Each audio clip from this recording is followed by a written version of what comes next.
نور جہان کی آواز اچھی ہے، قرآن پڑھ کے سناتی ہے، ایسے بھٹکتے ہو۔ لتا منگیش کی آواز ہے۔ شیطان کو خوش کرنا، اللہ خوش ہوتا ہے گانوں سے، نبی خوش ہوتے ہیں۔ یہ نفاق دل میں پیدا کرتے ہیں گانے۔ برید الزنا، اولیاء اللہ کہتے ہیں زنا کی رستہ ہے، یہ انسان زنا کی طرف چلے جاتا ہے۔ برید الزنا، زنا کی ڈاک، اولیاء اللہ کہتے ہیں۔ آقا جی کہتے ہیں نفاق پیدا کرتا ہے۔ بچوں کو بھی سناتے ہو، خود بھی سنتے ہو۔ بتاؤ، پڑھے لکھے کی غلطی، جاہل کی غلطی، پڑھے لکھے کی غلطی بہت مصیبت ہے۔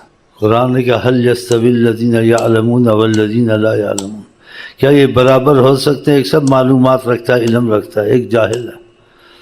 جاہل کا غلط ہونا، تم پڑھے لکھے ہوئے غلطیاں کرتے ہو۔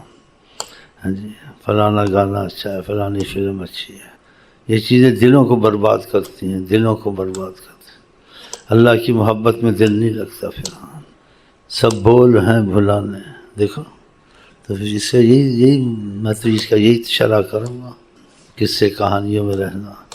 بات اگر زیادہ کرو اللہ کے ذکر سے، نبی کریم پر کثرت الکلام، زیادہ بولنا دل کو پتھر کر دیتا، تو یہ چیزیں کتنا دل کو برباد کرتی ہیں۔ کثرت الضحک تمیت القلب، زیادہ ہنسنا دل کو میت کر دیتا، مردہ ہو جاتا۔ نہیں، زندہ دل ہے۔ ڈرامے سننا، شگوفے سننا، زیادہ بولنے سے دل پتھر، کتنا بڑا نقصان ہے۔ یہ حضرت محمد مصطفیٰ، یہ گانے سننے دل اچھا رہے گا، دل برباد ہو جائے گا، پھر کہاں سے رحمت میں وہ لگے گا، کہاں سے دل پاک ہوگا، مرتے وقت کلمہ پھر نصیب ہوگا نہیں ہوگا پتہ نہیں۔